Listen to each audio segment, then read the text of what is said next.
পাশিয়া কালী মায়ের মন্দির। আজকে ফলহারিণী মায়ের পুজো, ফলহারিণী অমাবস্যার পুজো। আমরা এখন কাপাসিয়া মায়ের মন্দিরে এসেছি। খুবই জাগ্রত কালী মায়ের মন্দির।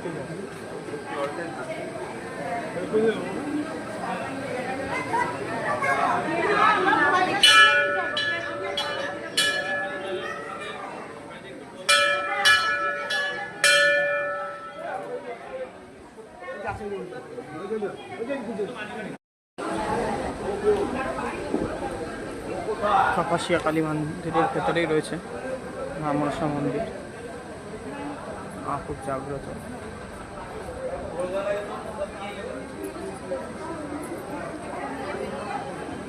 এখানে সবাই ধূপকাঠি প্রদীপ জ্বালাতে আসে।